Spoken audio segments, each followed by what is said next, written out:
आणि असं सुंदर गृह याचं उद्घाटन आनंद होतं सांगायला की 28 तारखेला त्या ठिकाणी माननीय मुख्यमंत्री देवेंद्रजी, माननीय उपमुख्यमंत्री एकनाथ शिंदेजी, माननीय उपमुख्यमंत्री अजितदादा पवार आमच्या खात्यातर्फे आणि माननीय मंत्री शिवेंद्रराजे भोसले, माननीय मंत्री मंगलप्रभात लोढाजी आणि प्रोटोकॉल प्रमाणे जे काही अपेक्षित आहेत त्या सगळ्यांच्या उपस्थितीत हा कार्यक्रम 28 तारखेला होतोय। नाट्य, कला, संगीत क्षेत्रातील रसिक आणि कलाकार, नाटककार आणि जनसामान्य मुंबईकर दोघेही वाट पाहत होते की रवींद्र नाट्य कधी उघडेल, पु ल देशपांडे अकादमी कधी उघडेल। अतिशय नव्या अशी सुशोभित अशा पद्धतीने या कार्यक्रमाचं उद्घाटन 28 तारखेला होणार आहे आणि या पु ल देशपांडे कला अकादमीमध्ये त्या संकुलात रवींद्र नाट्य मंदिर चांगल्या खुर्च्यांपासून उत्तम ध्वनी व्यवस्था, नाट्यसृष्टीला आवश्यक असलेल्या संपूर्ण स्टेजवरच्या व्यवस्थेपासून त्या ठिकाणी सिनेमा दाखवण्याची सोय पहिल्यांदा आपण करतोय। मुंबईमध्ये नाट्यगृह आणि सिनेमा एकाच ठिकाणी, त्याची साऊंड सिस्टीम पण वेगळी, डॉल्बी, अशा पद्धतीचं रवींद्र नाट्य मंदिर, 2 लघु नाट्यगृह जी वर आहे ती सुद्धा अद्यावत, सुशोभित, टेक्नॉलॉजिकली अपग्रेडेड आणि तिथेही सिनेमा आणि संगीत, कला, नाटक वगैरे ही सगळे कार्यक्रम करता येऊ शकतात अशी 2 लघु नाट्यगृह। आपली त्या ठिकाणी 5 प्रदर्शन दालने आहेत, म्हणजे मुंबईत या सेंट्रल भागामध्ये आर्ट, कल्चर याचा डिस्प्ले किंवा त्या कलाकारांना त्या जागा उपलब्ध करून देणाऱ्या सुबक व्यवस्था या 5 प्रदर्शन दालनं आणि बरोबरीने जेव्हा आपण नाट्यगृह बनवतो, संगीत कला अकादमी बनवतो, त्यावेळेला त्याला तालीमची दालनं पण लागतात। ती 15 तालीमीची दालने या सगळ्या संकुलाचं उद्घाटन त्या ठिकाणी माननीय मुख्यमंत्री आणि उपमुख्यमंत्री आणि संबंधित सगळ्यांच्या उपस्थितीत होणार आहे। तसेच एक ओपन थिएटर म्हणजे खुला रंगमंच कंपाऊंड मध्ये की जिथे नवोदित कलाकार किंवा आवश्यकता ज्यांना वाटते त्या सगळ्यांना ती सुद्धा सोय। आभासी चित्रीकरण कक्ष, ध्वनी संकलन कक्ष, ध्वनी मुद्रण व ध्वनी रोपण कक्ष, म्हणजे सगळ्या रेकॉर्डिंगची मराठी चित्रपट गृहांना, मराठी चित्रपट निर्मात्यांना आणि आवश्यक हिंदी वगैरे ज्यांना कोणाला त्यांना अद्यावत अशा पद्धतीचे स्टुडिओ हे त्या दालनामध्ये आपण संकुलामध्ये देतो। ऑडिओ व्हिडिओ दोन्हीचं त्या ठिकाणी काम होऊ शकतं अशा पद्धतीचा स्टुडिओज आपण त्या ठिकाणी देतो।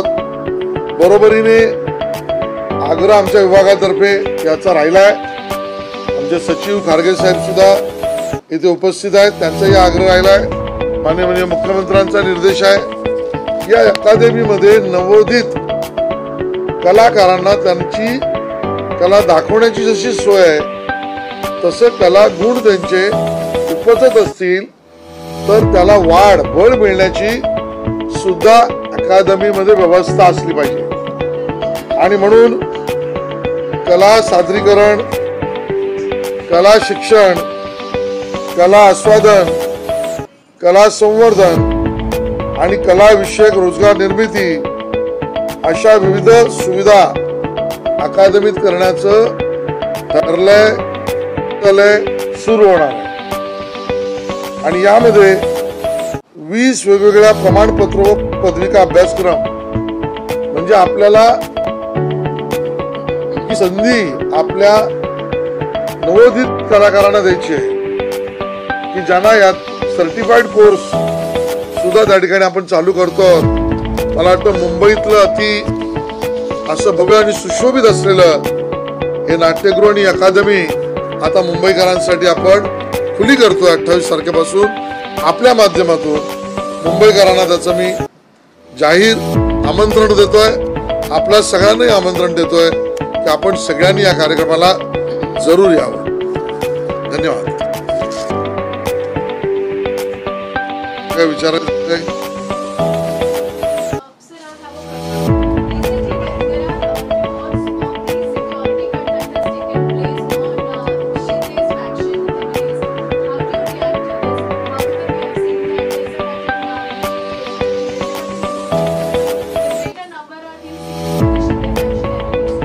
Today I am here to announce the opening of a theatre which was much needed for the Mumbaikars. So what we offer or for which I work for the Mumbaikars, that good news I am trying to share with you. So I hope I don't want to divert from my core issue.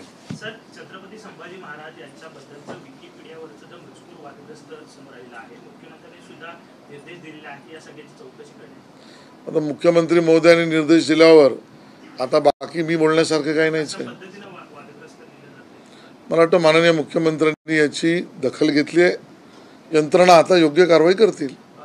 Supriya Sule या बीडमध्ये आज गेले होत्या आणि देशमुख कुटुंबियांची भेट घेतली. त्यांनी असं म्हटलं की अमित शहानी मला शब्द दिलेला आहे की या संपूर्ण प्रकरणामध्ये न्याय जो आहे तो दिला जाईल कुटुंबियांना.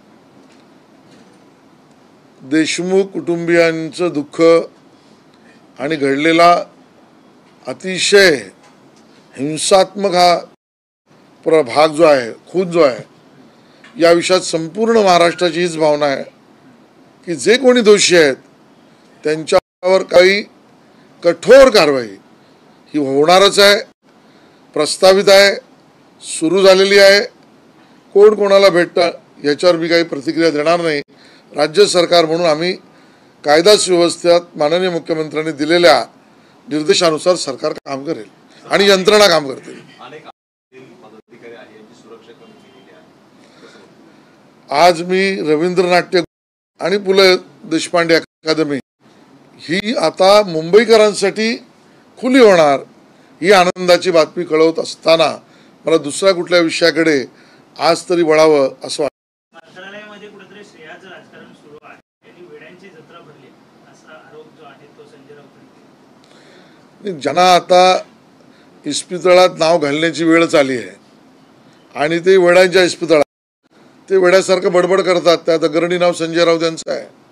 नहीं, संजय राउत कह रहे में जो है ये गैंग वॉर शुरू हो गया, अंडरवर्ल्ड की तरह एक लोग दूसरे की तरफ झगड़ रहे हैं.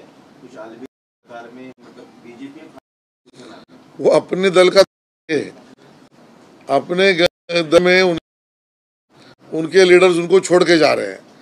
अलायंस में अपने अलायंस पार्टनर को छोड़ के जा रहे हैं कि अगर बाहर निकले. वो अपने अलायंस दूसरे का कहाँ देख रहे हैं. उनके यहाँ तो गैंग किलिंग शुरू है. कांग्रेस भी ऐसी कह रही है कि बीजेपी यही करती है. हमने शिंदे जी कहा था, शिंदे जी को क्या निकल जाएगी और फिर उसके बाद अजित पवार को भी खत्म कर देगी. पहली बुलावा है कांग्रेस का. हम साथ में रहेंगे, साथ में सरकार चलाएंगे.